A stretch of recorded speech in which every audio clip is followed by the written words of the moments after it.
Kemudian hikmah berikutnya adalah hikmah yang kedua, iradatuka. Qala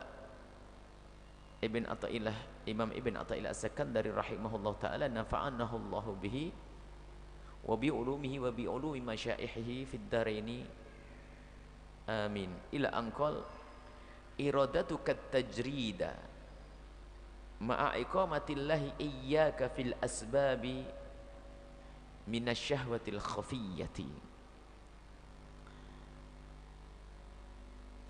At-tajrid wa iradatukal asbaba ma'a iqamatillahi iyyaka fit tajridi inhitatun minal himmatil aliyati. Di sini ada dua makom. Yang pertama adalah makom tajrid, yang kedua adalah makom sabab. Makom tajrid adalah makom yang diberikan oleh Allah kepada seorang hamba, dia dibebaskan dari sebab-sebab urusan duniawi.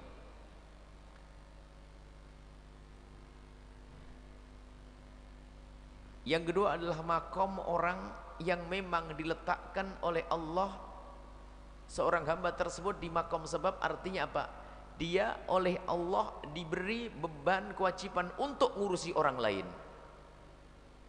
maka dia harus mengambil urusan dunia karena dia punya urusan dengan orang lain. Dan dua-duanya adalah makom istimewa kalau orang benar. Kalau orang makomnya di makom sebab, maka dia di tempat itu maka dia mulia karena dia telah memasuki makomnya sendiri. Yang berada di makom tajrid dia pun akan mulia karena dia telah memasuki makom yang telah Allah tempatkan untuk dia, Allah berikan untuk dia. Jadi begini, iradatukat tajrid, keinginanmu untuk menjauh dari hiruk pikuk dunia, lalu kamu beribadah saja kepada Allah. Jadi nggak ngurusi dunia, saya ingin dengan Allah saja, nggak ngurusi ini, nggak mau kerja, nggak mau cari duit, saya ingin dengan Allah. Ini adalah tajrid. Kalau kamu menghendaki ibadah saja, berurusan dengan Allah saja, ma'a iqamatillahi iyyaka fil asbab, sementara Allah telah menempatkan dirimu dalam dunia sebab, dalam makom sebab. Artinya apa? Allah telah memberikan tanggung jawab kepadamu, yaitu memudahkan dirimu untuk menikah, kemudian punya anak dan seterusnya. Lah kalau sudah dimudahkan oleh Allah untuk menikah kemudian punya anak, artinya dirimu telah ditempatkan oleh Allah di makom sebab. Lah orang berada di makom sebab kok pengen masuk makom tajrid. Orang makom yang dia harus ngurusi kewajibannya, tak taunya dia masuk masjid iktikaf terus setiap hari, maka sesungguhnya dia telah bermaksiat. Maka dikatakan bahwasanya kalau ada orang ditempatkan oleh Allah di makom sebab, harus ngurusi urusan keluarganya, sanak kerabatnya. Lah kok kemudian dia ingin mengambil makom tajrid, ingin ngurusi ibadah saja, maka ketahui itu adalah hawa nafsu yang tersembunyi, dibungkus dengan ibadah, gayanya ibadah. Ini adalah menggoda sekali ini. Setan melewat ini menggodanya. Misalnya ada orang senang ibadah, oh kalau dilihat sholat di masjid, iktikaf, kelihatannya baik, tapi sesungguhnya dia bermaksiat. Kenapa? Karena di rumahnya ada anak istrinya. Enggak benar seorang suami iktikaf di masjid, istrinya tidak dikasih nafkah. Maksiat dia. Itu syahwat tersembunyi, itu hawa nafsu yang tersembunyi di dalam hatinya. Dakwah, ceramah kesana kemari, sebenarnya dia lari dari tanggung jawab mengurusi anak istri. Karena dirimu telah mengambil keputusan untuk menikah kemudian punya anak, maka makommu adalah makom sebab, urusi anakmu, bekerja, cari rizki. Ini, maka kalau orang berada di makom sebab, tekuni makommu ini, dan engkau bisa sampai kepada Allah di makom ini. Maksudnya begitu. Kalau seseorang ditempatkan Allah di makom sebab, lalu dia mengambil sebab dengan benar, maka surganya tinggi dan pangkatnya tinggi dengan makom sebab. Kalau dia mengambil makom tajrid, maksiat. Maksiat. Ini bisa diperluas dengan bermacam-macam kisah. Contoh, kalau Anda punya tugas harus bekerja di sebuah tempat, anggap saja apa misalnya kantor pos. Masih ada kantor pos ya? Saya masih anggap saja di kantor mana lah, orang ngantri pengen ngambil kartu apa begitu, tatonya dia lagi asik baca Al-Quran. Alhamdulillah, maksiat. Ibadahmu ngurusi orang, bukan baca Quran. Sudah ada perjanjian dengan sebuah perusahaan atau toko, hendaknya dia pergi ke toko, kerja di situ untuk mendapatkan gaji setiap akhir bulan. Tatonya dia apa? Asik-asik di musola baca Quran 5 juz. Maksiat. Maka kalau sudah engkau ditempatkan di makom sebab, tekuni makom sebab, maka surgamu ada di makom sebab dan pangkatmu tinggi dengan makom sebab. Jadi antara makom sebab dengan makom tajrid ini, mana yang lebih unggul? Tidak ada yang diunggul. Yang unggul adalah siapapun yang serius menekuni makomnya. Ini makom sebab. Nanti ada makom tajrid. Nah, ada orang sudah sampai makom tajrid, oleh Allah dibebaskan daripada tanggung jawab. Istri nggak punya, anak nggak punya, kewajiban nggak apa-apa. Toknya sibuk ngurusi duit, ngurusi dunia. Maka dia adalah ngikuti. Ini adalah inhitat, dikatakan bahasanya iradatuka, kemauanmu di saat engkau menghendaki untuk sebab, di saat engkau mencoba memasuki makom sebab, ma'a iqamatillahi iyyaka fit tajridi, sementara Allah telah menempatkanmu di makom tajrid, makom gak usah ngurusi orang, telah dijauhkan kamu dari hiruk pikuk urusan manusia. Kamu dijauhkan dari itu, lalu kok ternyata dirimu mengambil ilmu, mengambil makom sebab, maka sesungguhnya engkau telah inhitat, runtuh, jatuh, tersungkur dari makom yang tinggi. Anil himmatil aliyati, himmah yang sangat tinggi. Himmah tinggi di sini adalah sampai kepada Allah, untuk kenal Allah. Lah telah dimudahkan oleh Allah, dia tidak punya tanggung jawab, nggak ada keluarga, nggak ada sanak, nggak ada kerabat. Lah kok ternyata dia sibuk dengan urusan dunia. Dunia pun tidak digunakan untuk menolong saudaranya, bukan meningkatkan kualitas ibadahnya, tidak mendekatkan diri kepada Allah. Maka jelas yang runtuh adalah himmahnya. Dia tidak ingin kenal Allah secara sesungguhnya, runtuh dia. Baik, kita ulas dari awal lagi, bahwa mari kita koreksi diri kita sendiri. Kalau sudah kita berada di makom sebab, maka tekuni makom sebab. Kalau kita menekuni makom sebab sesuai dengan petunjuk baginda Nabi dengan syariat, maka ketahuilah pangkat kita akan tinggi di makom sebab. Misalnya, Anda adalah orang yang dipilih oleh Allah untuk berurusan dengan orang lain, tidak sekedar anak, istri dan sebagainya. Mungkin di bawah Anda adalah tanggung jawab yang banyak. Tiba-tiba dikerumunin oleh orang fakir, orang yatim dan sebagainya, sering mengadu kepada Anda. Dan Anda punya kemampuan untuk bisa mencari rizki untuk mencukupi mereka. Ternyata Anda bekerja dan bekerja. Terserah itu anak yatim, apa pesantren atau apa, Anda mampu di situ. Dan memang Anda menjadi tumpuan, semua orang mengadu kepada Anda. Punya tanggung jawab. Di bawah naungan Anda 10, 20, 100, 200. Kalau Anda tekuni ini, maka makommu adalah di sini, tinggi sekali nanti. Sehingga dia bekerja, memikirkan usaha, cari duit untuk memberi makan anak-anaknya, santri apa orang yang di bawah naungannya, terus bekerja.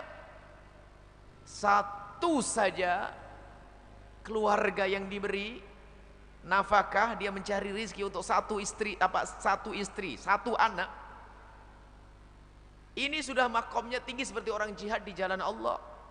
Bagaimana kalau dia ngurusi orang banyak dan dia menjadi tumpuhan, maka ini makom tinggi. Bayangkan, pahalanya besar. Ini makom. Ada contoh lagi makom tajrid. Makom tajrid ini adalah contohnya yang paling mudah adalah santri. Santri yang dengar suara ini. Santri itu sama bapaknya suruh mondok, jangan mikir kerjaan, yang penting kamu belajar yang benar nak. Itu makom tajrid. Bapaknya juga nggak pernah minta duit, Bahkan bapaknya juga ngirimi duit. Itu makom tajrid yang sesungguhnya, yaitu kalau pengen tahu, ayah ibunya sudah mengizinkan bahkan membiayai anak tersebut untuk mendekat kepada Allah dengan ilmunya terlebih dahulu, kemudian diamalkan. Lah kok si santri ini kok mulai usil kerja nyambi ini, wah ini keluar dari makom tajrid, runtuh himmahnya, nanti runtuh semangat kemuliaannya. Dengar santri, belajar yang benar sudah, makommu makom belajar sudah, ngafal belajar, nyenengkan orang tuamu gak butuh duit saat ini, kecuali memang ternyata nak kamu boleh mondok tapi saya juga butuh bantuan karena abahmu sudah tua nggak bisa cari rezeki, maka anda berada di makom tajrid sesaat, makom sebab sesaat. Ini makanya santri bingung cari kerja. Saya ingat guru mulia Habib Abdullah Baharun, suatu ketika di saat kita diskusi dengan beliau ada tawaran untuk kerja. Kita lagi mondok, waktu itu lagi sekolah. Kita minta pendapat dari beliau, ya Habib ini ada tawaran untuk bisnis, gimana ini? Kan lumayan anak mahasiswa dapat bisnis kan bisa jadi mahasiswa kaya kan gitu. Wah, tak taunya jawaban beliau dengan sederhana dan alhamdulillah dengan jawaban beliau, lan tarbah fi tijaratika wa lan tanjah fi ilmik. Enggak ada perlunya ente ngambil itu. Kalau ente ngambil bisnis itu, ente tidak beruntung dalam usahamu, enggak dapat ilmu juga. Waduh, serem banget gitu. Jadi sudah ditutup semuanya. Itu nasihat. Kalimatnya sederhana. Karena apa? Makom kita waktu itu adalah makom tajrid. Makomnya makom tajrid. Abah ibu juga tidak minta kiriman duit. Tanggung jawab belum ada, anak juga belum ada. Mestinya belajar saja. Kalau sudah kita mulai usil dengan urusan dunia, maka keluar dari keinginan orang tuanya juga, keluar dari keinginan bapak ibunya, maka ini keluar dari makom yang sesungguhnya, keluar dari makom tajrid. Kalau sudah keluar dari makom tajrid, maka himmahnya bukan Allah lagi yang dicari nanti. Akhirnya bisa berubah perlahan. Makanya hati-hati para santri, selagi engkau masih dicukupi, mikirlah untuk menuntut ilmu yang sesungguhnya.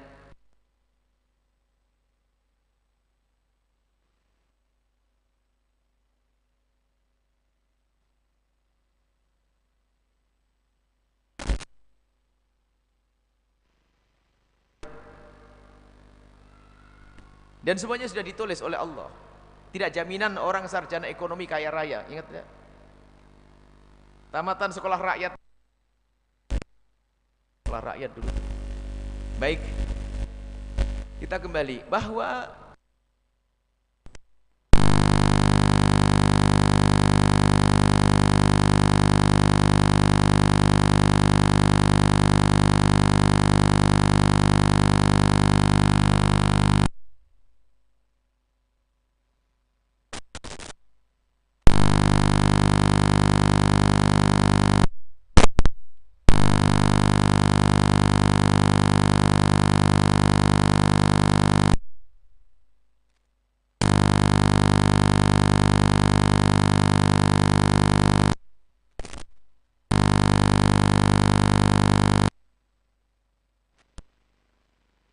tiga, 4, 5, anaknya banyak, bekerja, dan alhamdulillah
sampai mesti jam 1 datang sampai jam setengah 2, hawa nafsu. Baca Qur'annya hawa nafsu. Yang dikhawatirkan Ibn Athaillah adalah kita itu mengikuti hawa nafsu. Jadi mengikuti hawa nafsu itu ada di makom sebab, ada di makom tajrid, ada. Orang ibadah nuruti hawa nafsu. Wong dia punya tanggung jawab di rumahnya, kok ada anak istri. Termasuk diantaranya pulang ke rumah, lihat seseorang keluar, kalau sudah ambil keputusan menikah, punya istri lalu punya anak, berarti dia punya tanggung jawab memberi nafkah. Tidak sampai di situ saja. Istrimu itu manusia, bukan patung. Pulang dari kerja atau pulang dari dakwah, ini sama-samanya bisa, dua-duanya bisa masuk hawa nafsu. Pulang dari kerja, mendengar ceramah salah paham. Kalau pulang dari kerja, saya harus dengan Allah. Pulang ke rumah hanya salam basa-basi kepada keluarga, assalamualaikum, waalaikumsalam, langsung masuk musola, langsung baca Quran. Istrinya nunggu mulai tadi tidak pernah disapa, nggak ada senyum untuknya. Anak yang nunggu ngajak main pun sudah nggak berani sama abahnya. Karena apa? Abah kalau di rumah sudah ibadah, kalau kerja. Nggak begitu. Urusanmu dengan manusia.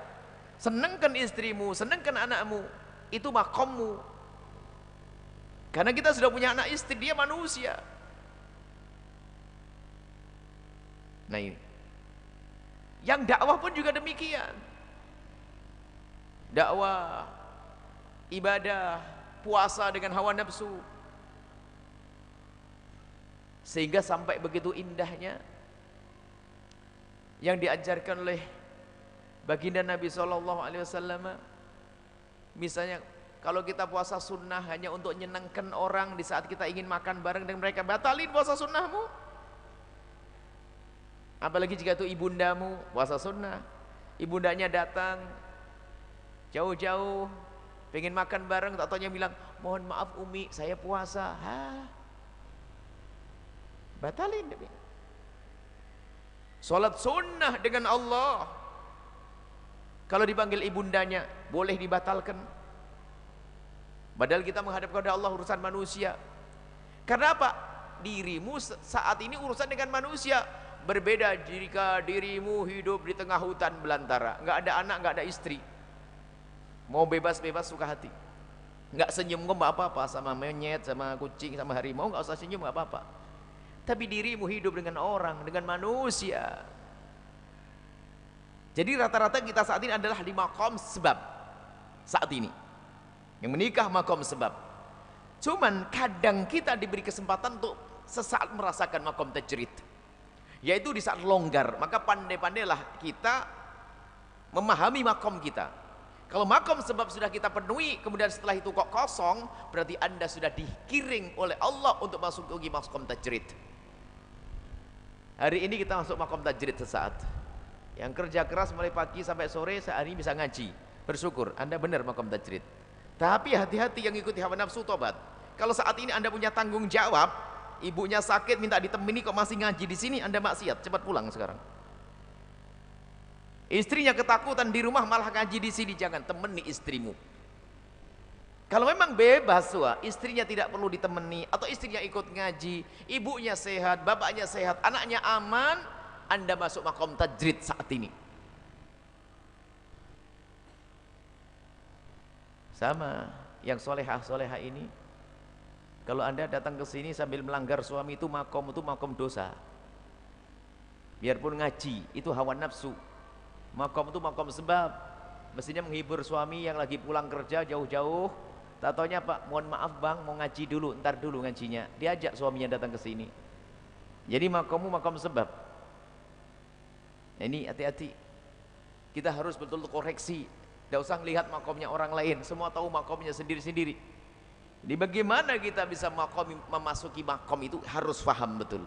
Jika dirimu masih urusan dengan manusia, sempurnakan urusanmu dengan manusia, karena ibadahmu adalah dengan itu.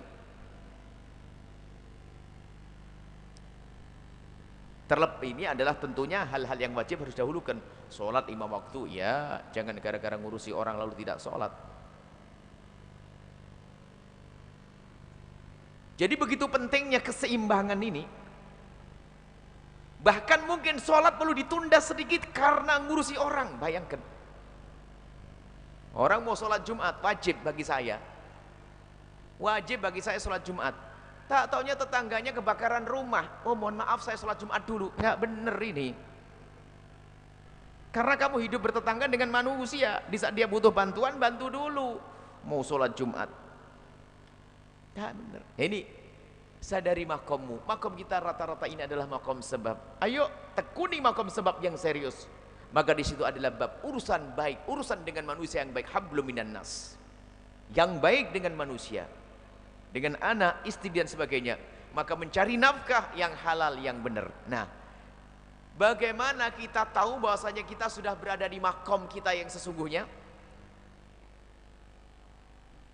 Bagaimana kita tahu kalau kita sudah benar-benar di makom kita yang sesungguhnya? Maka ini, kalau pengen tahu bahwasanya diri kita sudah berada di makom yang sesungguhnya adalah, lihat, di dalam kita masuki makom tersebut tidak ada pelanggaran syariat. Tidak ada dosa yang kita lakukan di saat masuki makom tersebut. Kalau kita masuki makom tersebut melanggar syariat, maksiat, pasti itu bohong, bukan makommu. Salah kita masuki makom tersebut. Itu tadi contoh. Orang mau melakukan ibadah, ingin jadi ahli ibadah, mau sholat ke masjid dan seterusnya, tapi di situ nyakiti orang. Dia itikaf di masjid, ternyata istrinya ketakutan di rumah, bermaksiat dia. Atau yang dia mengambil makom sebab ingin memberi nafkah anak istrinya, tapi caranya haram, salah mengambil makomnya dia. Jadi agar kita benar, maka yang menentukan, sadari kamu di mana makommu. Setelah itu kalau benar-benar kita sudah tahu makom kita seharusnya di makom sebab, maka tekuni makommu, maka engkau akan sampai kepada Allah. Nah ini menekuni makom ini adalah kita menjalankan sesuai dengan makom kita, dengan tidak melanggar syariat Nabi Muhammad SAW. Jadi ukurannya adalah syariat. Sehingga inilah kita menjadi budak Allah, bukan budaknya manusia. Kita bukan budaknya manusia, tapi budaknya Allah. Mengabdi kepada manusia karena Allah, karena kita budaknya Allah. Nah ini, kalau sudah pengabdian kita kepada manusia dengan cara yang salah, sampai kita misalnya lihat alasannya mencari nafkah, oh luar biasa. Tak taunya apa? Dengan cara yang haram, sampai tidak sholat duhur, sampai melepas membuka auratnya. Ini adalah makom sebab yang salah. Nah, tapi susah, nggak ada lagi pekerjaan ini. Hei, tugas kita adalah bukan mengorbankan akhirat untuk dunia, tapi yang kita korbankan dunia untuk akhirat. Kita harus paham makna ini yang lain lagi. Jadi jangan sampai kita hanya mengejar urusan dunia, alasannya apa? Saya harus mengambil ini. Tapi sholatmu di mana? Kerudungmu ada di mana? Tapi kalau tidak begini saya nggak dapat. Berarti ketukar. Engkau mengorbankan akhirat untuk dunia, bukan itu tujuanmu. Korbankan duniamu untuk akhirat, bukan mengorbankan akhirat untuk dunia. Jadi mengorbankan dunia untuk akhirat itu yang benar, bukan mengorbankan akhirat untuk dunia. Nah semua dari kita hendaknya waspada. Yang jadi ustadz, yang sering dakwah ke sana kemari, yang suka ikut majelis taklim sama ustadz-ustadz keliling sana kemari, yang ikut majelis zikir keliling kemari, itu benar karena Allah atau hanya karena ngikuti hawa nafsu, karena malas saja untuk cari nafkah, atau bagaimana? Nah ini jangan-jangan seperti itu. Jangan-jangan hawa nafsu dia dalam beribadah, tersembunyi hawa nafsu. Oh mestinya urusan dengan manusia, dia punya anak istri, tidak pernah sibuk, tidak pernah memikirkan urusan nafkahnya. Mungkin seseorang berkata begini, aku bisa bertahan, aku bisa makan ala kadarnya, aku bisa makan sederhana, aku bisa pakai baju ala kadarnya sederhana. Dia punya anak istri, dipaksa dengan cara hidup semacam itu, haram, zalim Anda. Anda bisa seperti itu, Anda bisa makan ala kadarnya, tapi jangan paksa orang lain seperti Anda. Mungkin kita bisa makan ala kadarnya, pakai baju apa adanya, tidur di mana saja kita bisa. Tapi setelah dirimu mengambil keputusan untuk menikah dengan seseorang, nggak bisa. Kamu harus menjadi seperti saya, nggak bisa. Maka kita beri nafkah yang layak untuk dia. Kita beri baju yang layak untuk dia. Mungkin Anda bisa cukup dengan satu baju dan makan sehari sekali, pakai kerupuk sekalipun. Tapi jangan dipaksa anakmu seperti itu. Zalim ini. Nabi tidak senang. Orang jangan disamakan. Kalau kita masih mencoba untuk memaksa mereka untuk menyamakan, sudah hawa nafsu di sini. Nabi tidak pernah menjadikan istri beliau harus seperti Rasulullah. Sehingga dalam cara ibadahnya Nabi itu, Nabi kalau sudah sholat lama, baru terakhir istri beliau dibangunkan. Lihat, beliau memperhatikan, tidak seperti Nabi. Beliau ngerti, gak ada yang bisa seperti Nabi. Anda mungkin benar orang ahli ibadah, kuat ibadah, soleh, Masya Allah. Tapi jangan dipaksa istrimu seperti Anda. Sini, kadang kita sering hawa nafsu. Di dalam mengajak kepada kebaikan, hawa nafsu. Kalau sudah kita mengajak kepada kebaikan hawa nafsu, maka ini kita sudah salah makom. Mengajak orang dengan benar. Kita seolah-olah menuju kepada Allah dengan ibadah, tapi ibadahnya kita ditumpangi oleh hawa nafsu. Ini berbahaya sekali. Baik, kembalilah kepada rumah Anda. Jika Anda harus bekerja karena Anda punya anak istri, jadikan pekerjaan Anda penghantar Anda menuju surga Allah. Pastikan kerjaan Anda adalah halal. Dan di saat Anda mencari rezeki, pastikan Anda tidak melanggar Allah. Salat 5 waktu terpenuhi. Rezekinya halal. Dan berjanjilah jika punya kesempatan untuk menjadi orang yang di maqam tajrid, segera masuk di maqam tajrid. Artinya di saat ada kelonggaran untuk mendekatkan diri kepada Allah, langsung masuki. Karena aslinya kita itu ya untuk dengan Allah. Maka pandai-pandailah kita mencuri waktu untuk dengan Allah Subhanahu wa taala. Dan banyak orang yang diberi oleh Allah kemudahan, akan tapi lihat hawa nafsu. Dulu lihat ada orang macam-macam. Punya istri, punya anak, di saat dia masih tidak mampu, oh bisa hadir pengajian. Ini bukan di sini, itu hanya sekedar contoh saja. Datang dengan naik sepeda, Masya Allah, dibonceng istrinya, anaknya di depan, rajin. Setiap minggu mungkin datang, atau setiap hari bahkan. Totonya Allah beri rezeki, bisa beli motor, sudah banyak, bolong. Totonya ningkat lagi, beli mobil, nggak kelihatan lagi sudah di majelis. Lihat. Mestinya dia itu telah dimudahkan oleh Allah urusan dunianya, berarti untuk masuk ke maqam tajrid lebih mudah lagi. Makanya hati-hati. Apa yang Allah berikan kepada Anda dari dunia ini, jika ternyata tidak menjadikan Anda semakin dekat kepada Allah, itu fitnah.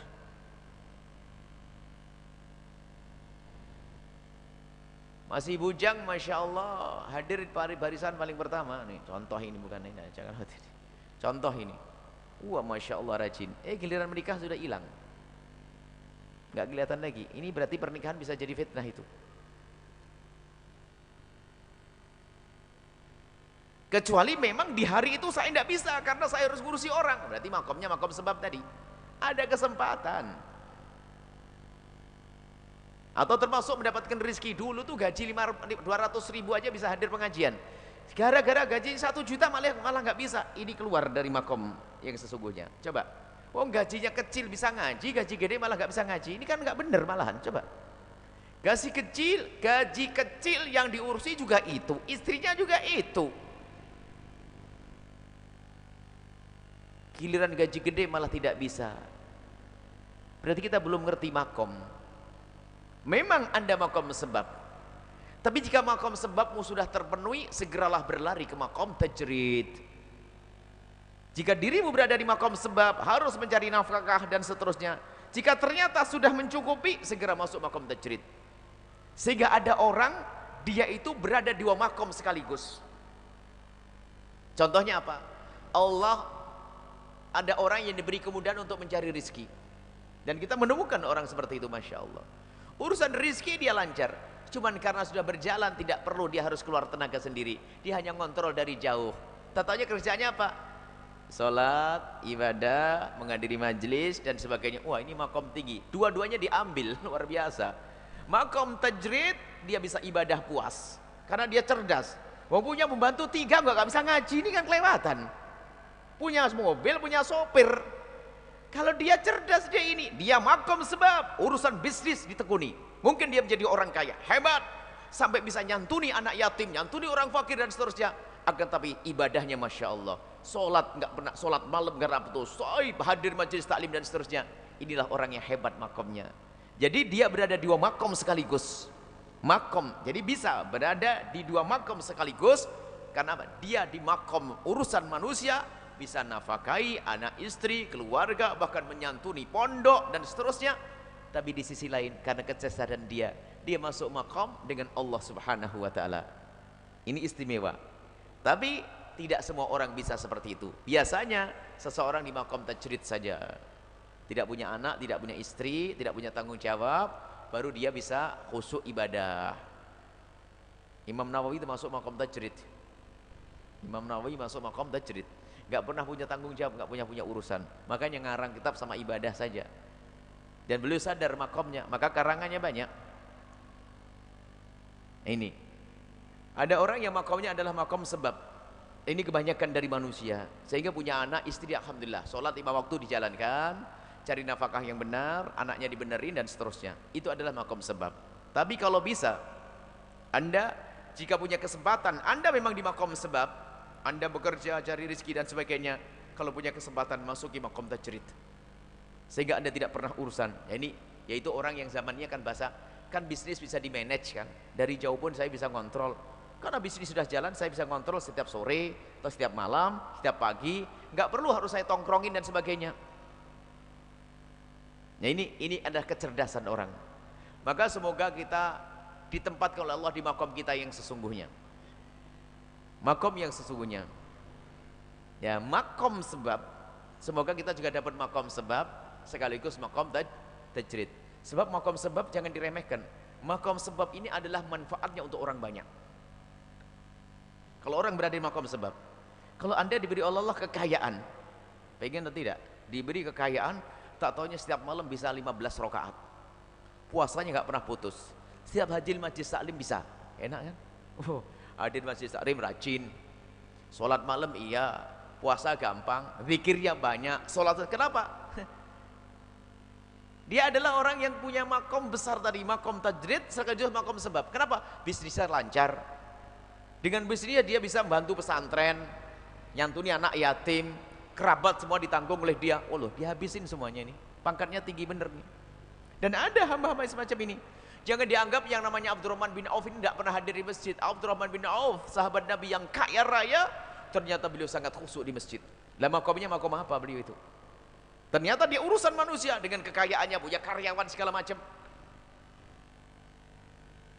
Nah, dia sesaat dimasukkan di makom sebab, dan makom sebabnya diambil dengan cara yang benar sesuai dengan syariat. Saya harus bekerja dengan yang halal, benar, bersih, dan setelah itu hasilnya akan aku berikan pada ini. Saya ingin masuk surga tinggi melalui usahaku ini, biar diangkat oleh Allah.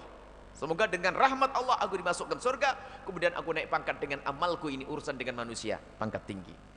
Di sisi lain apa? Kalau makom tajrid, aku dapat makom tinggi di hadapan Allah dengan ibadah yang aku tingkatkan. Jadi ini makom-makom, kalau ada orang bisa menggabungkan luar biasa. Artinya apa? Dia bekerja adalah tidak sampai dia meninggalkan. Ada orang bekerja itu bisa, kita menemukan orang kerja tenang sampai seolah-olah dia itu pengangguran terus, tapi bisnisnya lancar. Ada, kalau usaha zaman dulu itu aman, kayak bertani dan sebagainya itu kan, setelah ditanam capeknya waktu nanam saja, setelah itu bisa duduk, bisa digubuk sambil nunggu burung, bisa sholat banyak. Itu orang cerdas. Tapi yang nggak cerdas hanya dilihat itu begini, burungnya dilihat, nggak ada zikir, nggak ada itu.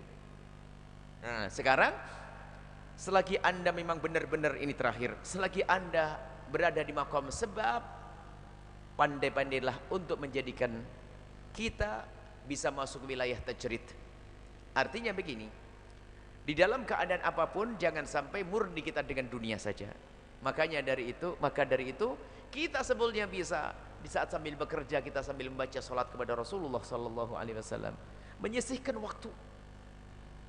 Jangan pandai-pandailah. Hampir jarang kita menemukan orang saat ini makomnya makom tajrid. Wong semuanya punya anak, punya istri, makom tajrid bagaimana? Yang ada orang bablas, makom sebab kebablasan sudah. Kalau sudah makom sebab lihat, duitnya banyak, ternyata dia paling sibuknya orang. Semakin gede usahanya, semakin pusing orangnya. Rapatnya tambah sering, lemburnya tambah sering. Aneh ini. Mestinya semakin besar usahanya, dia harus semakin longgar waktunya. Karena apa? Semuanya sudah dimudahkan oleh Allah Subhanahu wa taala. Maka sadari diri Anda. Barangkali Anda saat ini yang dengar suara ini, dan semoga itu adalah Anda. Barangkali Anda adalah orang yang ditempatkan Allah di makom sebab, lalu Anda bisa berbuat besar manfaat untuk umat, sekaligus Allah berikan kesempatan kepada Anda untuk masuk ke makom tajrid, sehingga apa? Salat malam Anda tidak pernah putus, zikir Anda banyak, puasa Masya Allah, menghadiri majelis muda, maka ini makom yang sangat tinggi di hadapan Allah Subhanahu wa taala. Berada di makom sebab, akan tapi sekaligus dia ngambil makom tajrid, dia dengan Allah. Jadi dunia ini tidak betul-betul tidak akan mengganggu urusannya dengan Allah Subhanahu wa taala, tidak mengurangi ibadahnya, bahkan ngalang-ngalai, melangalahkan orang yang tidak punya kerjaan. Padahal dia punya kerjaan, cuman karena dimudahkan oleh Allah, kerjaannya pun tidak harus dilakukan oleh dirinya sendiri. Bisa diwakilkan dengan yang lainnya, sementara dia bisa dengan Allah Subhanahu wa taala. Ini saja yang bisa kami hadirkan. Semoga semua bisa koreksi diri kita masing-masing. Jangan kecil hati di saat Anda harus bekerja. Anda bekerja itu seperti orang jihad di jalan Allah. Anda jadi kuli misalnya. Kuli itu hanya pekerjaan di dunia namanya kuli, tapi hakikatnya itu pengampunan dari Allah kalau Anda faham. Allah, Nabi Muhammad sudah bersabda, man amsakalan min amali yadihi amsa maghfuran lah. Kalau Anda seorang kuli kasar yang paling berat sekalipun, kemudian di sore harinya Anda merasakan penatnya kerja sehari, lalu Anda merasakan itu penat di sore hari, maka rasa penat itu menjadi Anda diampuni oleh Allah. Kan enak. Dan kerja Anda dinilai ibadah oleh Allah. Anda jangan meremehkan yang kerja, yang memang saat ini masih disempitkan urusan rezekinya, pasrahlah kepada Allah. Yang penting jangan ditinggalkan sholat 5 waktu. Jaga mata, jaga telinga, jaga dari keharaman. Maka ketahuilah Anda bekerja itu seperti orang jihad di jalan Allah. Bahkan yang Anda berikan sesuap nasi di mulut istri itu